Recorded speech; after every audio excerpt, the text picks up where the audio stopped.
దివ్యవాణి TV ప్రేక్షకులకు, కథోలిక విశ్వాసులకు క్రీస్తునాథుని నామమున శుభములు. క్రైస్తవత్వం కేవలం ఒక మతం కాదు, అది ఒక జీవన విధానం. ఈ అనంత జీవకోటిలో మనిషి కేవలం ఇతర ప్రాణుల్లాంటి జీవి కాదు. నేను ఎక్కడి నుంచి వచ్చాను, నా జీవిత ప్రయాణం ఎలా సాగుతుంది, నా జీవితానికి పరమార్థం ఉందా, నా జీవిత గమ్యస్థానం ఏమిటి అన్నటువంటి ప్రశ్నలు ప్రతి మనిషిలో కూడా ఉద్భవిస్తాయి. ఈ ప్రశ్నలకు సమాధానమే పునీతుల జీవిత చరిత్ర. ఎవరు ఈ పునీతులు? మనకంటే ముందు విశ్వాస పదములో నడిచి ఒక మానవ జీవితం ఎలా జీవించాలి, విశ్వాసానికి సాక్షిగా ఎలా మెలగాలి అని మనకంటే ముందు నేర్పించినటువంటి వారే పునీతులు. ఈ పునీతులు మోక్షము చేరారని కథోలిక శ్రీసభ అధికారికముగా ప్రకటిస్తుంది. మనం కూడా ఈ పునీతుల జీవిత ఆదర్శాన్ని చూచి వారి జీవిత ముఖ్య సన్నివేశాలను తెలుసుకొని ప్రేరణ పొందుదాం. వారి మాటలు మనకు ప్రేరణ కావాలి.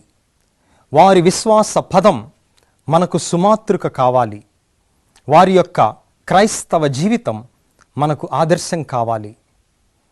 కనుక ఈ మన పునీతులు కార్యక్రమానికి మిమ్మందరినీ ప్రేమతో ఆహ్వానిస్తున్నాం.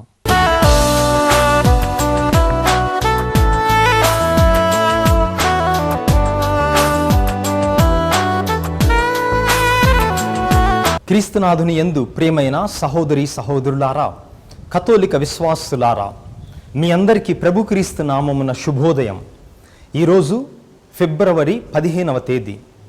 తల్లి తిరుసభతో మనందరం ఏకీభవిస్తూ పునీత క్లౌడ్ దేర్ కొలంబియర్ గారి పండుగను కొనియాడుతూ ఉన్నాము. ఫ్రాన్స్ దేశంలో 1641వ సంవత్సరములో జన్మించినటువంటి ఈ పునీతుడు 1682వ సంవత్సరం వరకు జీవించారు. యేసుప్రభు యొక్క తిరుహృదయ అపోస్తులునిగా ఈ పునీతుడు పిలువబడ్డాడు. తిరుహృదయ భక్తిని పొందినటువంటి పునీత మార్గరెట్ మేరీ అలకోక్ గారికి ప్రభు ఇచ్చినటువంటి దర్శనంలో ప్రభు ఒక వాగ్దానం చేశారు. తిరుహృదయ భక్తిని పెంపొందించటానికి నీకు సహాయకునిగా, నీతో కలిసి పనిచేయటానికి ఒక గురువు పునీతుని ప్రసాదిస్తాను అని ప్రభు చేసిన వాగ్దానం ఈ పునీతుని ద్వారా నెరవేరింది. ఈ విధముగా తిరుహృదయ భక్తిని చాటుటకు తన యొక్క జీవితాన్ని వెచ్చించినటువంటి ఈ మహనీయుని యొక్క జీవిత విశేషాలను మన పునీతులు కార్యక్రమంలో ఇప్పుడు తెలుసుకుందాం. పునీత క్లౌడ్ కొలంబియర్ ఫ్రాన్స్ దేశ దక్షిణ ప్రాంతమైన సెయింట్ సింఫోరియన్ జోన్ అనబడు గ్రామంలో జన్మించారు. తండ్రి బెట్రాంగ్ కొలంబియర్, తల్లి మార్గరెట్ కో ఇండాట్.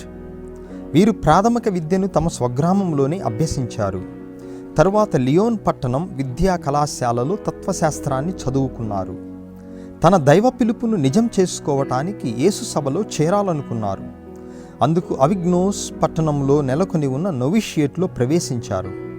అక్కడే గురు శిక్షణలో తొలి సౌవార్తిక పత్రాలను, వ్రతాలను స్వీకరించారు. అటు పిమ్మట 5 సంవత్సరాలు అవిగ్నోన్ పట్టణ కళాశాలలో ఆచార్యునిగా పనిచేశారు. తన గురు విద్యను ముగింపదలచి 1666లో ప్యారిస్ నగరంలోని క్లేర్మో కళాశాలలో చేరారు.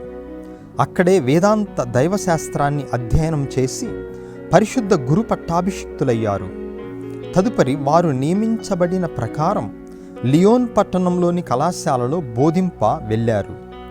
మంచి ప్రొఫెసరుగాను, ప్రసంగీకులుగాను, మేరీమాత భక్తి సభల మార్గచూపరిగాను సేవలందించి మంచి పేరు ప్రతిష్టలను, గౌరవ అభిమానాలను బడశారు.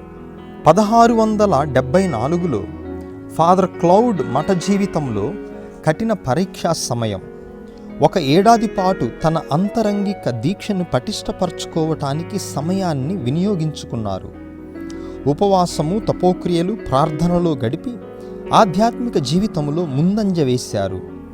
తన భావి జీవితానికి గట్టి పునాది వేసుకున్నారు. 1675లో కళాశాల రెక్టర్గా నియమించబడ్డారు.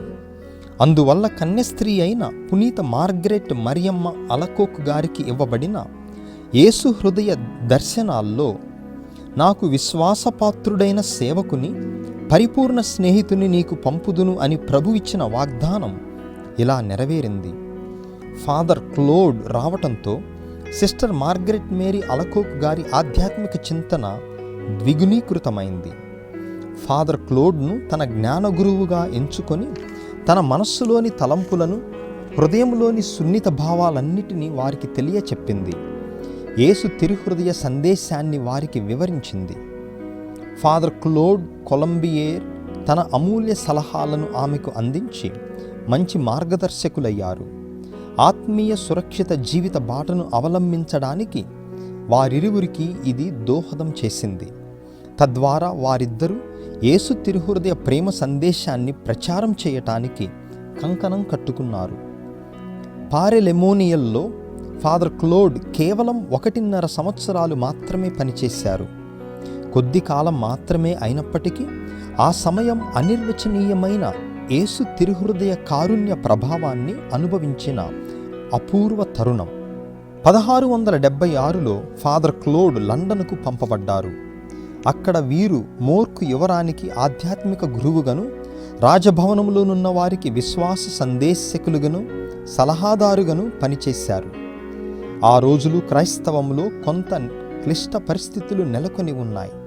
ప్రొటెస్టెంట్ వాదనలు మితిమీరి క్రైస్తవ శాఖలు ఆవిర్భవించాయి. అట్టి గడ్డు రోజుల్లో ఫాదర్ క్లోడ్ ప్రసంగాలు విని సలహాలను అనుసరించి ప్రొటెస్టెంట్లుగా చీలిన అనేక మంది తిరిగి సత్యశ్రీ సభలోనికి మరలి వచ్చారు.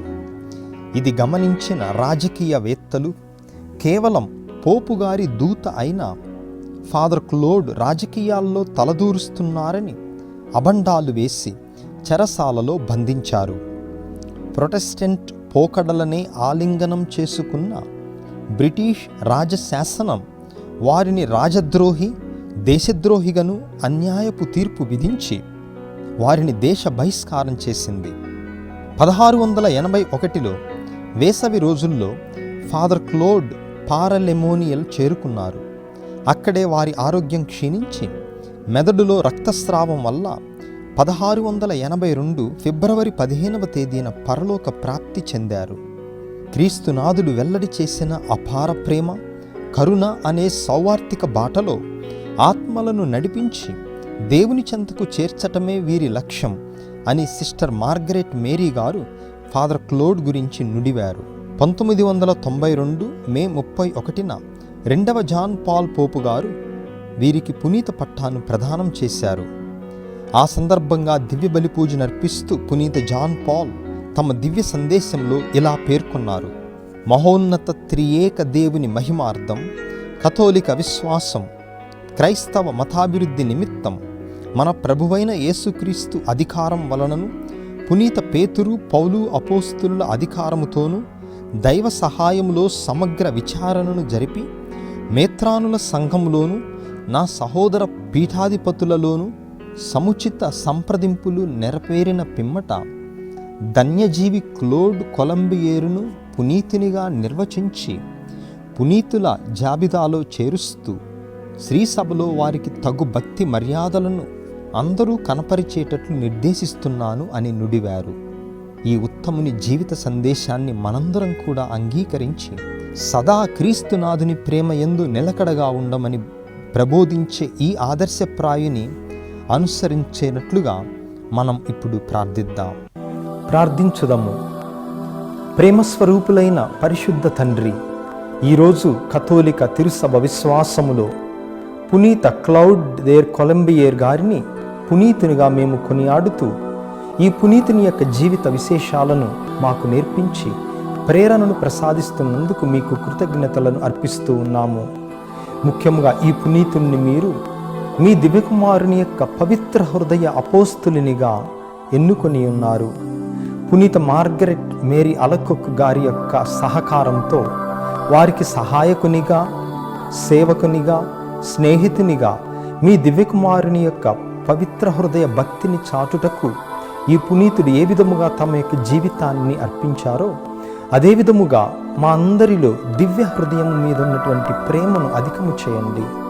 మీ యొక్క ప్రేమ అమూల్యమైనదని, అవధులు లేనిదని, ఎల్లలు లేనిది అన్నటువంటి సత్యాన్ని ఈ రోజున మేమందరము కూడా గ్రహించి, ఈ పునీతుని వలె మీ ప్రేమలో ఉన్న మాధుర్యాన్ని మేము తెలుసుకొని ఇతరులకు కూడా ప్రకటించే శక్తియుక్తులను అనుగ్రహించమని మా నాథుడును మీ కుమారుడైన క్రీస్తు ద్వారా ఈ మనవి చేయుచున్నాము.